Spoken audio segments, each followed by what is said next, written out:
Help me, I can't walk. A brutal attack shatters a simple life, but the men responsible have just awakened a sleeping giant. This is a story of hidden identities, the fury of a father, and the price of crossing the wrong person. If you're new here, subscribe and comment your location. Now let's begin. The rain fell on Mercy's face. She blinked, confused. Her head hurt. Her body hurt more. She was lying in a cold alley behind the restaurant where she'd just dropped off a food order. The bag of Thai food was smashed next to her, noodles spilled on the wet ground. Then she remembered, the three men. They stepped out of a black car as she was unlocking her bike. They asked for her name. She said, Elena, because that was the name on her courier app.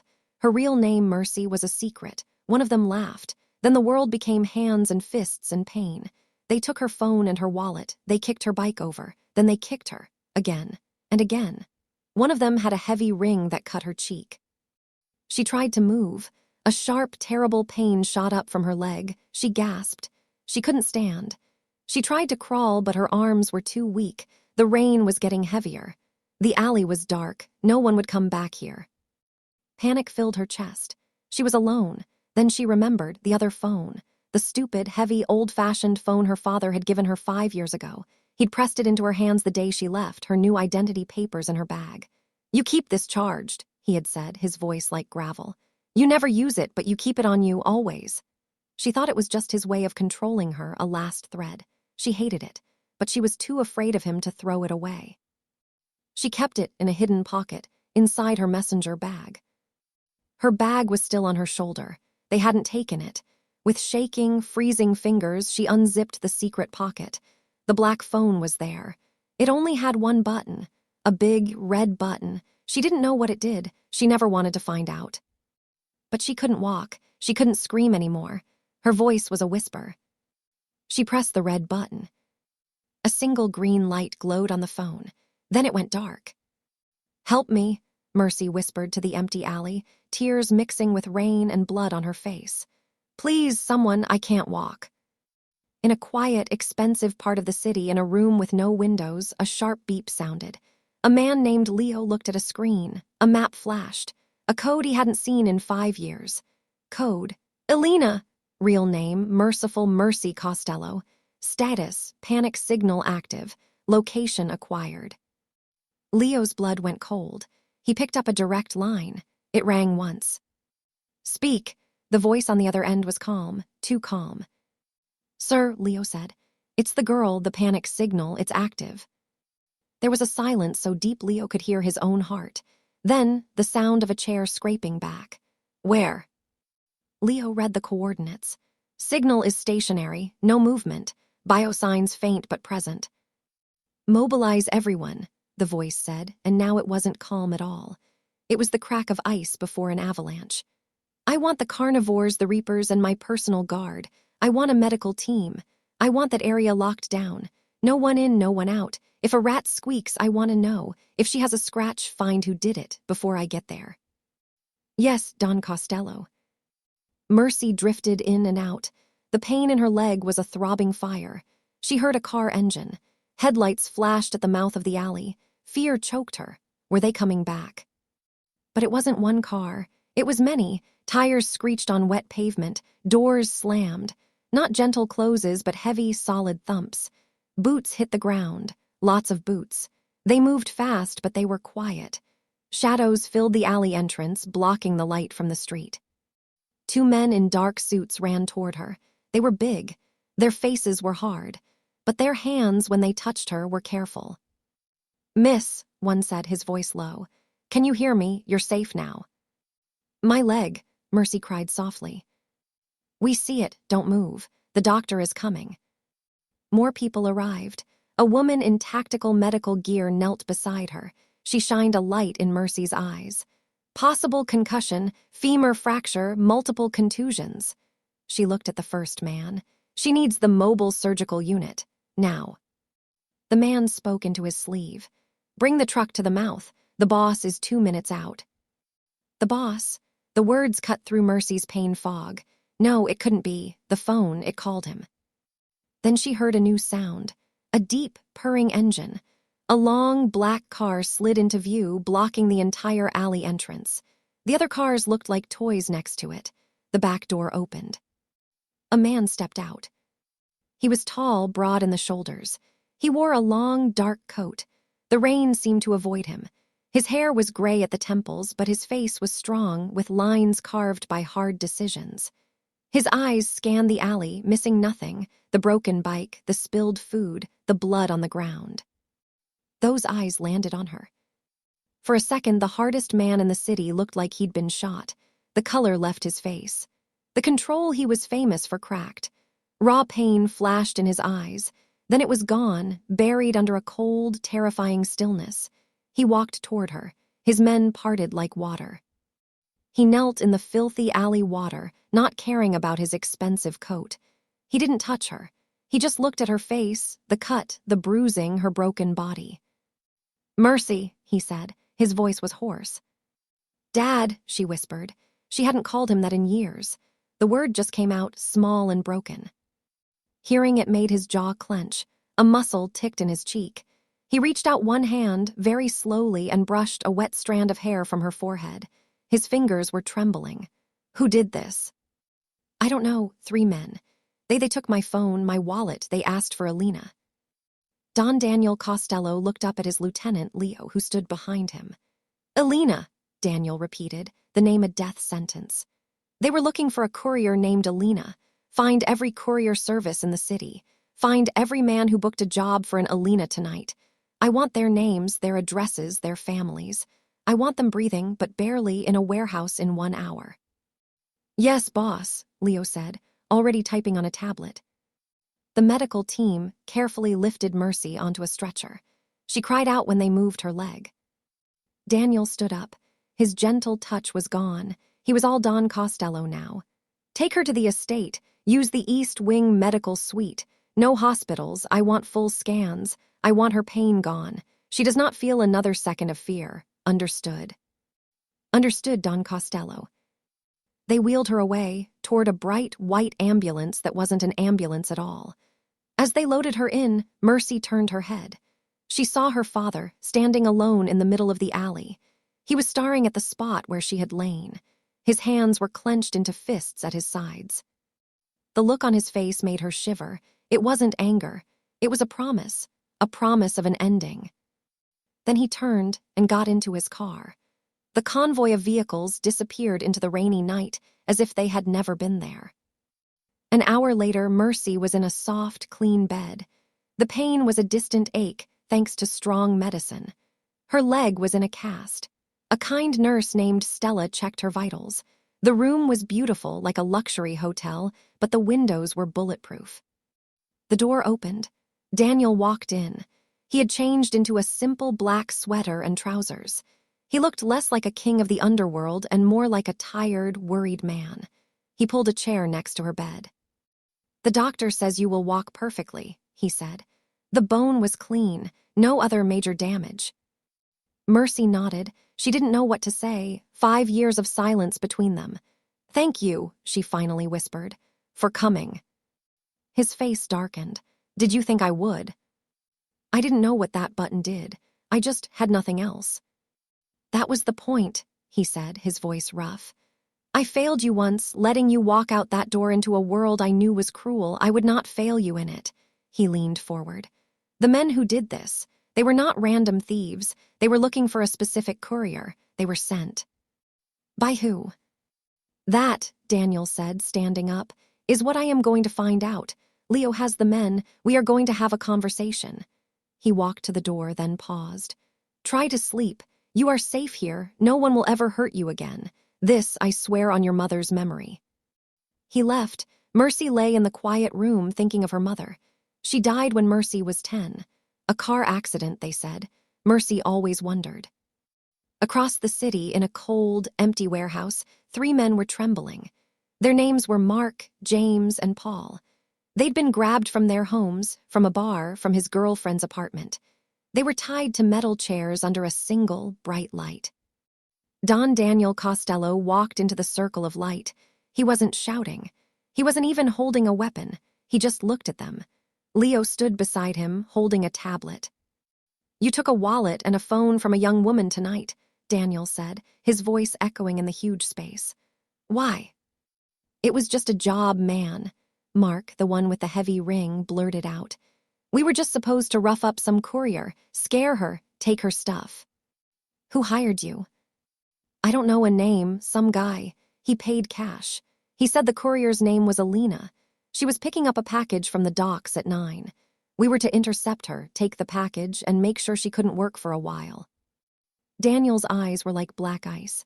A package from the docks. What was in it? We don't know. We never got it. She didn't have it when we jumped her. Just food. Daniel nodded slowly. He looked at Leo. Check all shipping manifests for the docks tonight.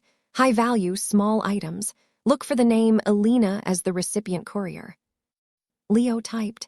After a minute, he looked up. Found it. A sealed diplomatic case from overseas. Listed contents, ceramic artifacts. Recipient courier, Alina from Swift Wheels Service. The pickup was logged at 8:57 p.m. Who sent it? Daniel asked. The sender is a shell company. But the billing trail, it leads back to a holding firm owned by Viktor Krasnov. The name hung in the air. Viktor Krasnov, the new power in the city, ambitious, violent. He'd been trying to move in on Costello's territory for months. Daniel had considered him a nuisance, a bug, not anymore. Daniel turned back to the 3 men in the chairs. You were hired by Victor's people to steal from me. You attacked my daughter. The blood drained from their faces. Your daughter, James whimpered. We didn't know, we swear, she was just a courier. She is my heart, Daniel said very quietly. You broke what is mine. He didn't give the order. He didn't have to. He simply turned and walked out of the circle of light, back toward the door. As he walked, he spoke over his shoulder to Leo. Victor wanted to send me a message by hurting an innocent girl. He wanted to show he could reach into my world, so we will send a message back. A clearer one. Understood, boss. Daniel did not look back as he left the warehouse.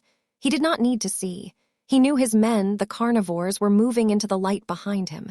He knew what came next. The screams started a moment later, but they were muffled quickly. The message was not for them. They were just the pen. The message was for Victor. Daniel's car moved through the night like a shark. Inside, he stared out the window, but he didn't see the city. He saw Mercy's face in the alley, pale and scared. He heard her small voice saying, Dad. The word had unlocked something in him, something he'd kept chained down for years. Love, yes, but also a rage so cold it made his bones ache. Where is Victor right now? Daniel asked Leo, who sat in the front passenger seat. At his new club, the Sapphire Room. He's having a party, celebrating a new shipment according to our source inside. A new shipment, Daniel repeated. Of my daughter's blood. He leaned forward. Change of plan. We're not going to the estate. Take me to the club. Boss, Leo said carefully. It's a public place, full of civilians and his guards. Good, Daniel said.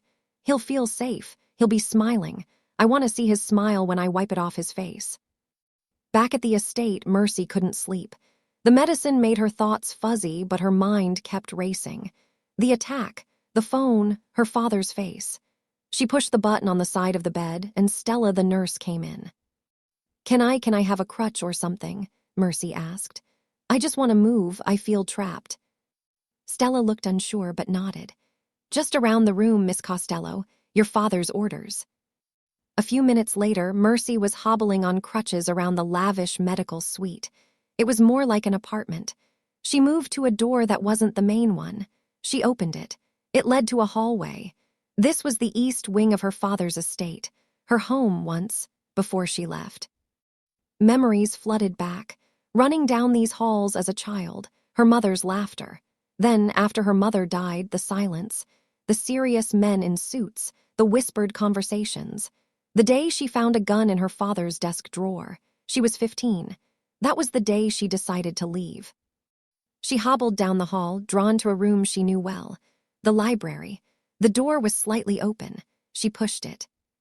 The room was exactly as she remembered. Floor-to-ceiling books, a big wooden desk, 2 deep leather chairs by a fireplace, and on the mantel, photographs, her heart squeezed. There was a picture of her mother, beautiful and smiling, and next to it a picture of Mercy at her high school graduation. She was wearing a cap and gown, forcing a smile. Her father stood beside her in the photo, his hand on her shoulder, looking more proud than she had ever seen him in real life. She'd forgotten that picture was taken. She moved closer. On the desk was another picture face down. She picked it up. It was a recent photo of her. Mercy carrying her courier bag, locking her bike outside a coffee shop. She looked tired but happy. Free. Someone had been watching her, protecting her from a distance. Her father had never let her go, not really. He had one taken every month. Mercy jumped, almost losing her balance on the crutches. Leo stood in the doorway. He said he didn't want to intrude, but he had to know you were safe, Leo said, walking in. He was a big man, but his eyes were kind. He had been her father's right-hand man since before she was born. Why are you here, Leo? Shouldn't you be with him? He sent me back to watch over you. He's handling business. He's going after Victor, isn't he? Mercy asked, lowering herself into one of the leather chairs. Leo didn't answer. That was answer enough. This is because of me, she whispered. People will die because of me. People will die because Victor made a choice, Leo corrected gently. He chose to attack an innocent to get at your father. That is a line you do not cross. Your father is just explaining the rules. The Sapphire Room was all flashing blue lights and loud music. Victor Krasnov, a tall man with a shaved head and a thick gold chain, held a glass of champagne. He was laughing, surrounded by pretty women and men who wanted to work for him. Then the music stopped. The DJ's microphone squealed. The blue lights cut out, replaced by harsh white overhead lights. The partygoers blinked, confused. All the entrances to the main floor opened at once. Daniel Costello's men walked in. They didn't run. They didn't shout. They just moved in, 2 by 2, lining the walls. They wore simple suits. Their faces were blank. They were not here to party. The crowd fell silent. Daniel walked in last. He still wore his long coat. He walked directly through the middle of the dance floor. People scrambled to get out of his way. He walked right up to Victor's table. Victor's smile was frozen, then it turned into a sneer. Costello, to what do I owe this interruption? You hired 3 men to attack a courier named Alina tonight, Daniel said. His voice was calm, but it carried across the silent club. Victor laughed, a fake, booming sound. What? This is crazy talk. I am a businessman. I don't hire men to attack couriers. What was in this package? Gold. It wasn't about the package, Daniel said, taking a step closer. Victor's bodyguards tensed, but Daniel's men took a step forward too.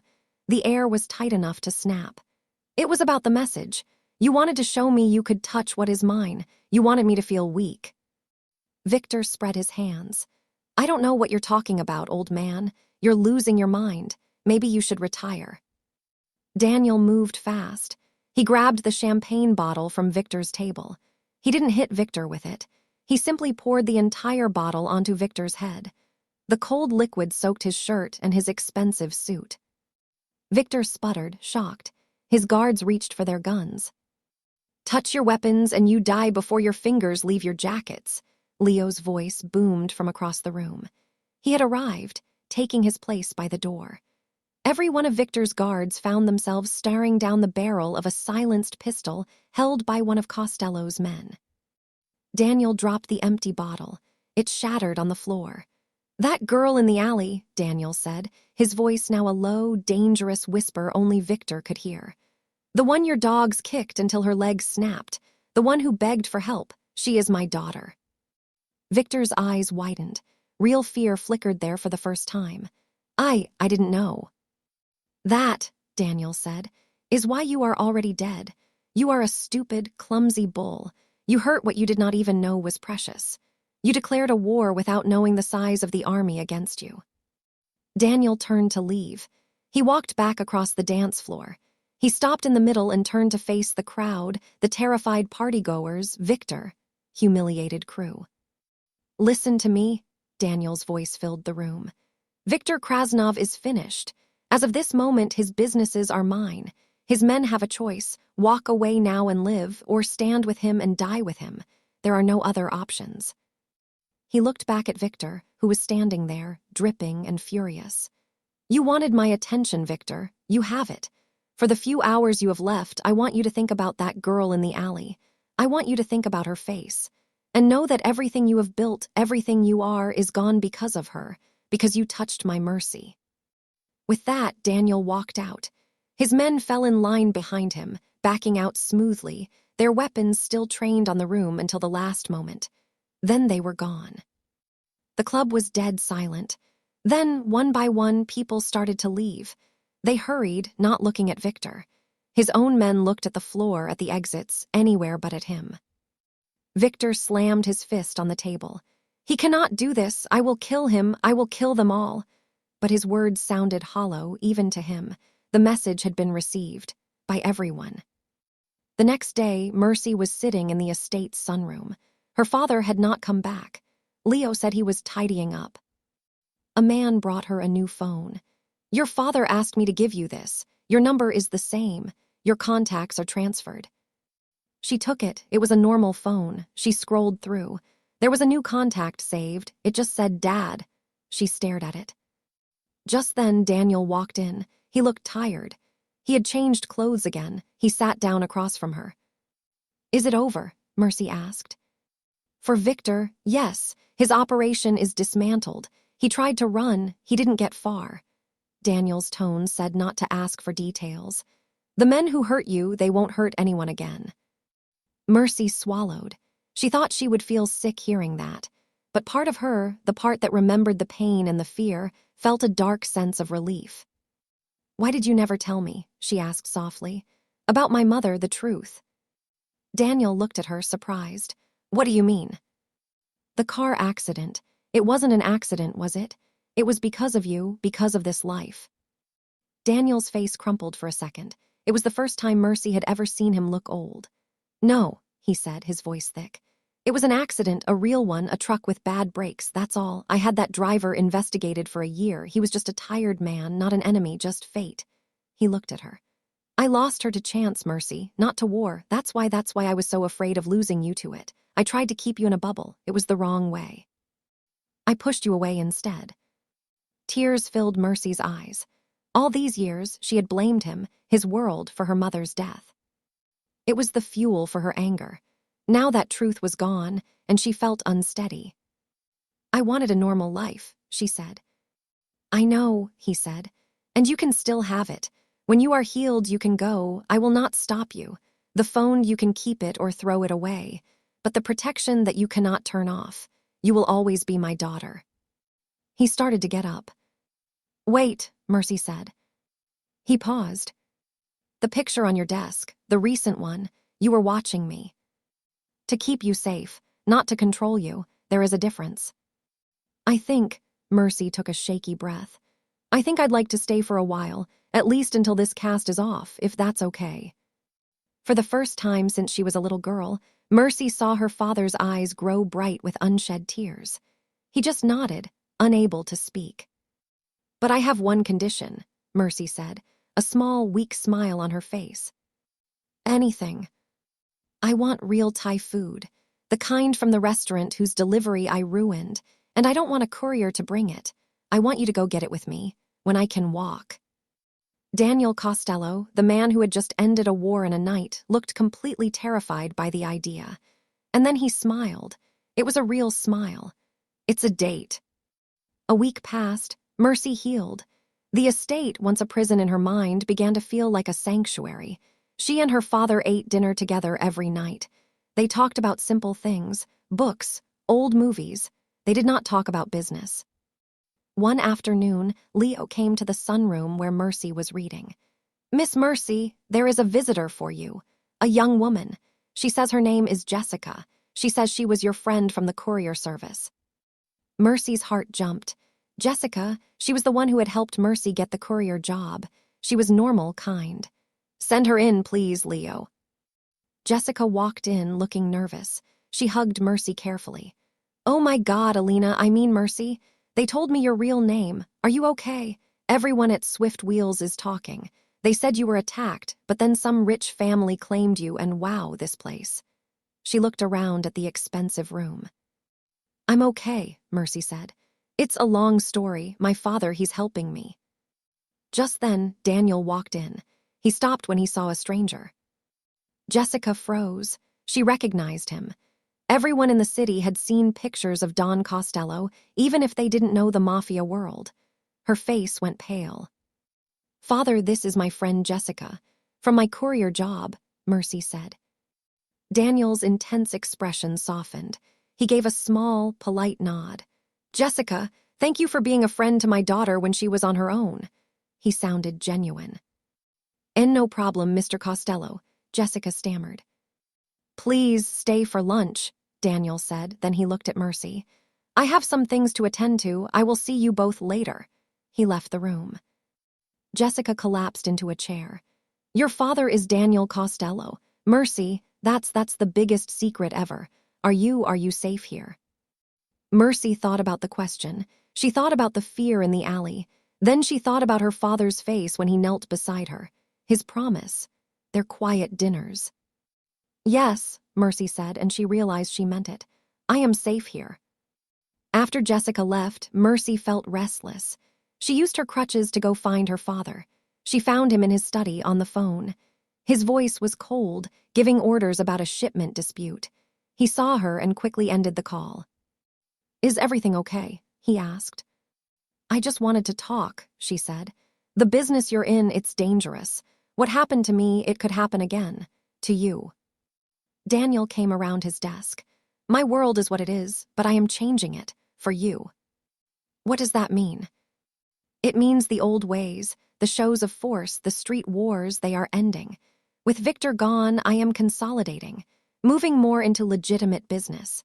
The violence, it will become a last resort, not a first one." "Can that even be done?" Mercy asked. "It will be harder than any war," Daniel admitted. "But I have a reason to do it now. I have a future to think about, an heir who deserves a better legacy than blood money." Mercy stared at him. Heir, the word hung between them. She had never considered it. She had run from this life. But what if she could help change it from the inside? The idea was terrifying and thrilling. "I don't know anything about your business," she said. "You have a good mind. You built a life on your own. That takes courage and intelligence. You could learn if you wanted to."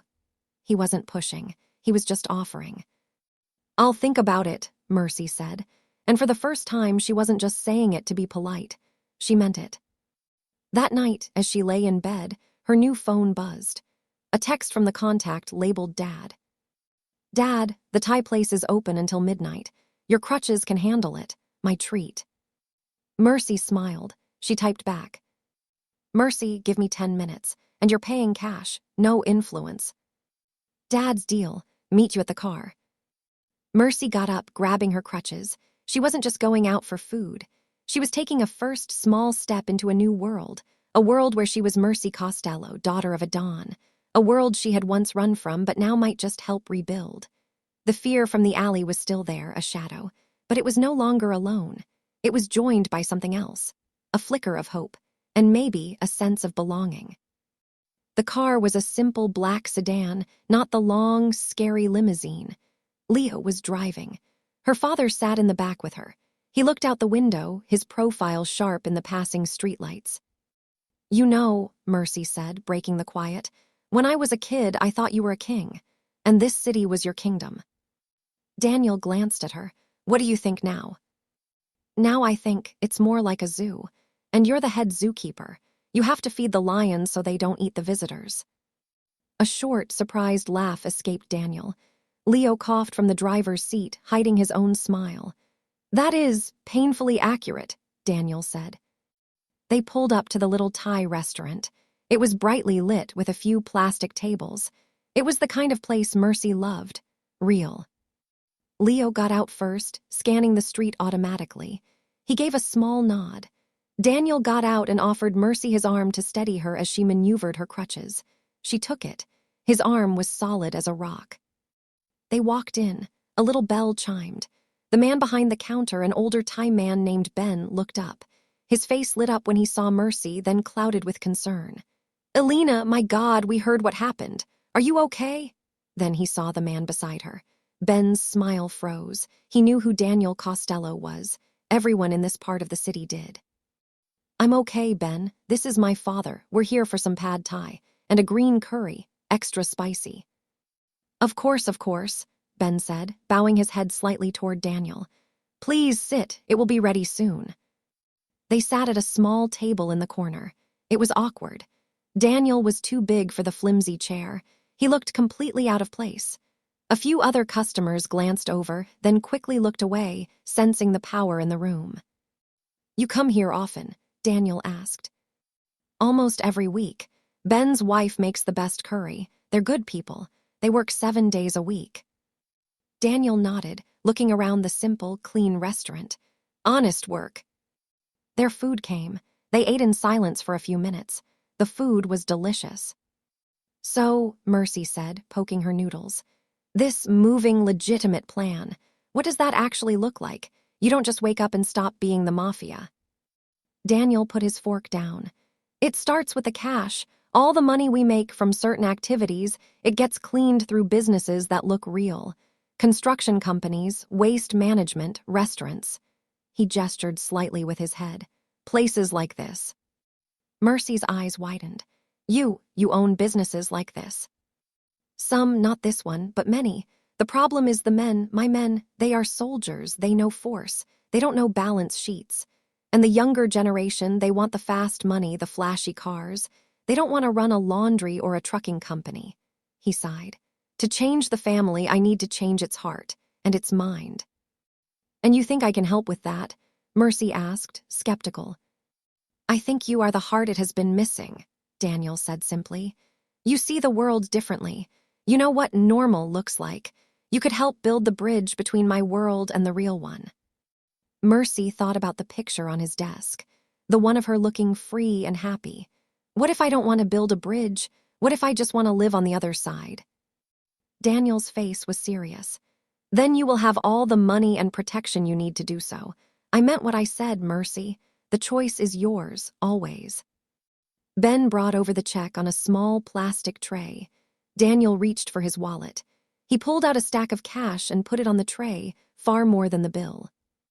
"Mr. Costello, this is too much," Ben said nervously. "For the food, and for being kind to my daughter when she delivered for you. And for your silence," Daniel said, his tone leaving no room for argument. Ben bowed again and took the money. Thank you. On the way back to the car, Mercy was quiet. "You see," she said finally, "even a nice gesture, paying too much, it comes with a command. For your silence, that's the world. Every good thing has a string attached." Daniel stopped. He looked at her, and for a moment he just looked sad. "You are right. It is a habit, a bad one. I will try to do better." That night, Mercy lay awake. The offer was huge, impossible, but part of her was curious. Could she really make a difference? Or would this world swallow her whole like it almost had in that alley? The next morning, Leo brought a stack of files to her in the sunroom. "Your father thought you might be interested. These are for the clean businesses, the financials, the employee records. He said to look if you want. No pressure." Mercy opened the top file. It was for a chain of laundromats. The numbers were confusing at first, but as she looked closer, she started to see it. The huge amounts of cash listed as coin-op income. No laundromat made that much in quarters. This was where they were washing money. She spent all day looking at the files. She asked Stella to bring her a notebook. She started writing down questions. Why so many shell companies? Who is the real manager of the construction firm? Why are the trucking companies' fuel costs so high? She didn't see her father all day. He was out, dealing with the fallout from Victor's disappearance. The city was unsettled. Other small-time bosses were testing the boundaries, seeing if Daniel was distracted. That evening, Daniel came home. He looked exhausted. He came to the sunroom and saw Mercy surrounded by papers, her brow furrowed in concentration. "Find anything interesting?" he asked. She looked up. "I find it interesting that your legitimate trucking company spends more on fuel than a small airline. Either your trucks have holes in the tanks, or someone is stealing from you. A lot. Daniel's tiredness vanished. He walked over and took the file. He looked at the numbers she had circled. His face went dark. "Leo," he called. Leo appeared instantly. "Boss." Daniel held up the file. "The Tri-City Trucking accounts. Who handles them?" That's Tommy's nephew, Ricky. He's the bookkeeper." "Bring Ricky here, now, and bring Tommy too." Within an hour, two men stood nervously in Daniel's study. Tommy was an older, loyal soldier. Ricky was a young man in a flashy tracksuit, trying to look tough. Daniel didn't shout. He just pointed to the fuel costs on the page.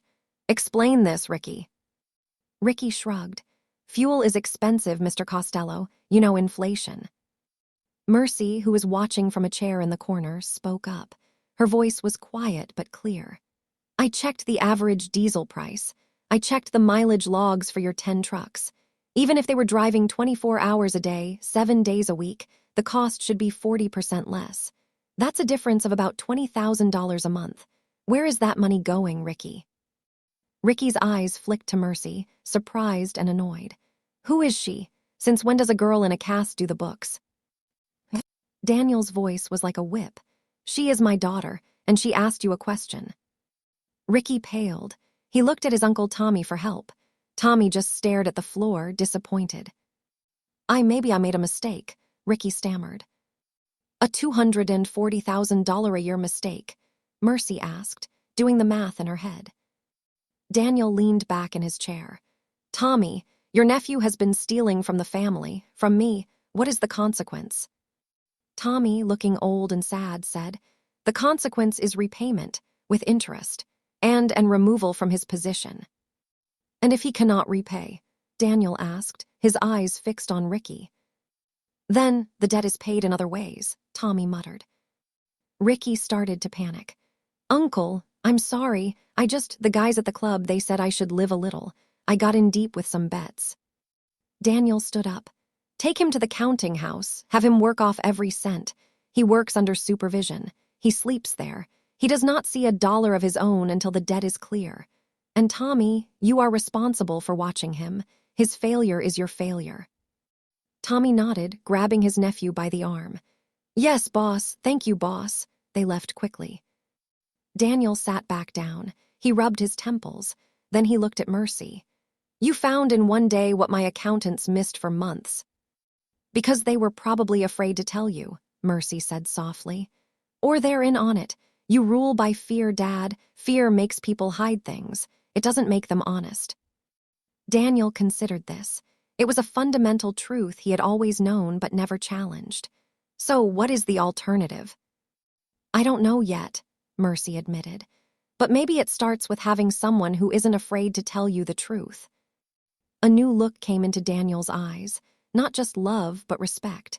"Then consider yourself hired, as a consultant, with a very generous salary." Mercy almost laughed. "I don't want a salary. I want a project. Let me fix the trucking company. Let me look at the books, talk to the real drivers, find out where the waste is. Let me try to make it actually legitimate." Daniel looked at her for a long moment. The cast on her leg, the determination on her face. His little girl, all grown up, asking to walk into the lion's den, but not as prey, as a trainer. "Okay," he said finally. "You have 1 month. Leo will be with you every second. You tell him what you need. But Mercy, be careful. Even in the clean businesses, the men are not always clean. They will not like a woman, especially my daughter, telling them how to run things." "I know," Mercy said, "but they'll like you being unhappy even less." A real smile touched Daniel's lips. "Now you're thinking like a Costello." The next week, Mercy began her project. With Leo as her shadow, she visited the trucking company's yard. It was a dirty, loud place full of big rigs and rough-looking men. The manager, a guy named Big Pete, was polite to Leo but barely glanced at Mercy. "So you're the boss's kid, huh? Here to see how the real work gets done," Pete said, chewing a toothpick. "I'm here to see why you're losing 20 grand a month on fuel, Pete," Mercy said, holding up her notebook. "Can I see the maintenance logs, the driver schedules?" Pete's smile faded. He led them to a cluttered office. The records were a mess, paper everywhere. Mercy sat down and started sorting. Leo stood by the door, arms crossed, watching everyone. As she worked, one of the older drivers, a man named Dave, lingered. "You really his daughter?" Dave asked. "Yes," Mercy said, not looking up. "He's a hard man, but fair, mostly. You fixing the books?" "Trying to." Dave lowered his voice. "Pete got a sweet deal with the fuel guy. They overcharge on paper, split the difference. And some of the night drivers, they take the long way, make extra stops for side jobs." Mercy looked up. "Why are you telling me this?" Dave shrugged. "I got 30 years in, I like my job. This place goes under, I got nothing. Pete and his buddies are gonna sink it with their greed. Someone gotta stop it." Mercy nodded. "Thank you, Dave." By the end of the day, she had a list. Fake fuel invoices, drivers who were logged in but whose trucks never moved, missing spare parts. She presented it to her father that night. "You have two choices," she said. "You can have Leo and his men persuade Pete to repay the money, the old way, or we can go to the fuel supplier with proof of fraud and renegotiate a real contract.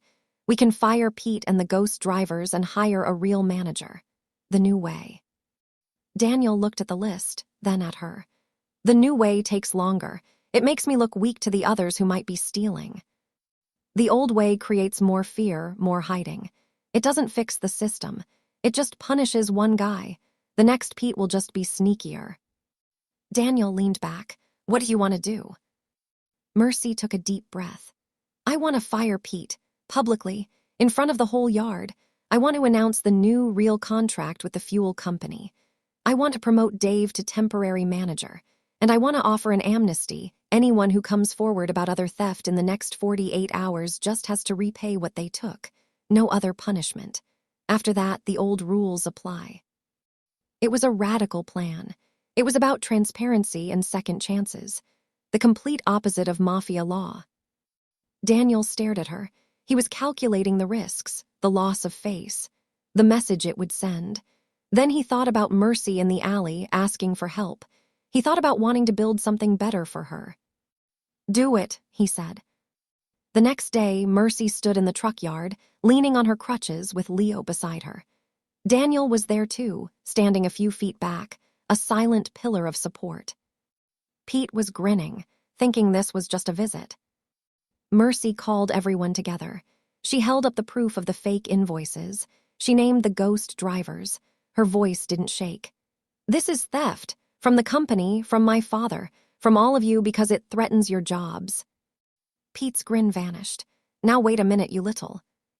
"You're fired, Pete," Mercy said clearly.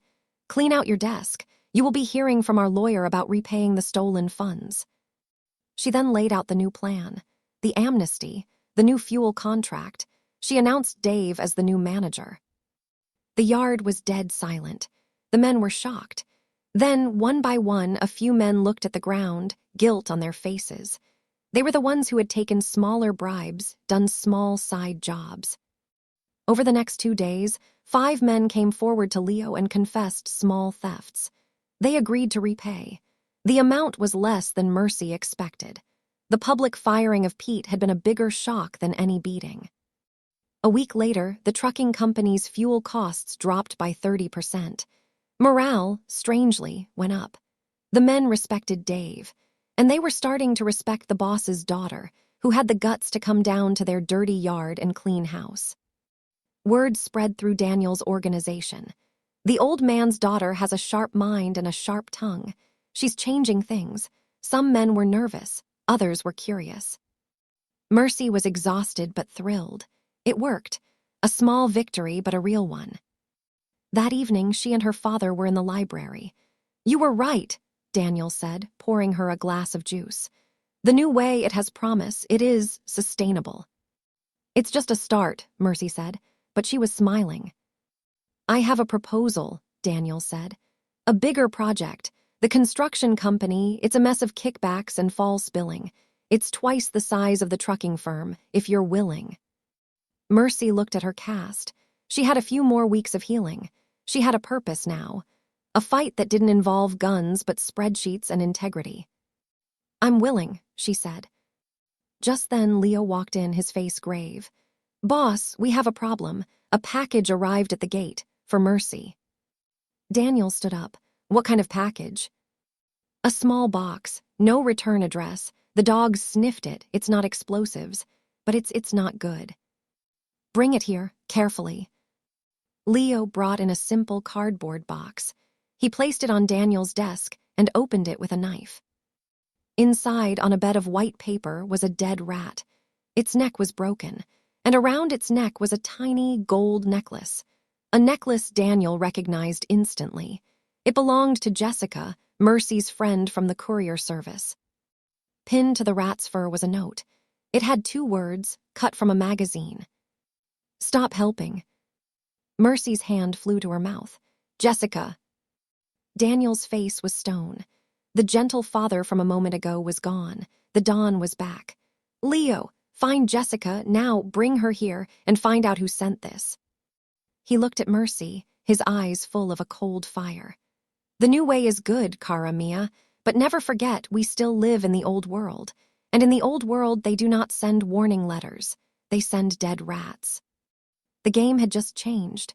Mercy's foray into the business had made her a target. Her father's protection had always been a shield against violence. Now, her own actions had drawn fire. The bridge she was trying to build was under attack before it was even finished. Leo's team found Jessica within the hour, scared but unharmed. She'd been grabbed outside her apartment, the necklace ripped from her neck, and then let go with a chilling message. "Tell your friend to remember her place." The message was clear. Mercy's reforms were cutting into someone's profits, someone who preferred the shadowy, corrupt old ways. The dead rat wasn't from a rival family, it was from within. Daniel's rage was a silent, freezing thing. He gathered his most trusted captains. "A rat in my own house," he said, his voice low. "They threaten my child to protect their stealing. This ends tonight." Using Mercy's financial findings as a map, they cross-referenced the men who stood to lose the most from her audits. It led them to Sal, a middle-aged captain who oversaw several clean businesses. He was old school, brutal, and deeply resentful of the new direction. That night, Daniel and Leo confronted Sal in a quiet warehouse office, surrounded by ledgers Mercy had flagged. Sal sneered, denying everything until Daniel placed the box with the dead rat on the desk. "You sent a threat written in blood to my daughter," Daniel said. "You broke the only rule that matters." Sal's defiance crumbled into panic. He was dealt with not with a public spectacle, but with the grim, final efficiency of the old world. The message to the rest of the organization was undeniable. Cross the Don's family, and there is no new way. There is no way out. In the days that followed, a strange calm settled. The remaining thieves in the ranks, seeing Sal's fate, quietly fell in line. Mercy's work became easier, the resistance melting away. It was a harsh lesson. The bridge to legitimacy couldn't be built without first securing the shore with unwavering strength. A month later, Mercy's cast was off. She stood beside her father at the opening of a new community center, funded by the now profitable and above-board Costello Construction Company. The sun was shining. Reporters took pictures. It was a legitimate good deed, with no strings attached. After the speeches, Daniel looked at his daughter, walking confidently on her own 2 feet. "You see," he said quietly, "we can build something good, but sometimes, to protect what you're building, you must still stand in the dark." Mercy nodded, linking her arm with his. She understood now. She wasn't just the daughter who ran away or the victim in the alley. She was Mercy Costello. She could wield a spreadsheet to build a future, and she had a father who would wield anything to protect it. The path ahead was a blend of both their worlds, a smarter, stronger future, forged in fire and defended without mercy. Thank you for reading. This is the power of family and vengeance. Could you walk away from your past, or would you fight to change it? Let us know where you're watching from in the comments, and subscribe for more stories where justice is served by any means necessary.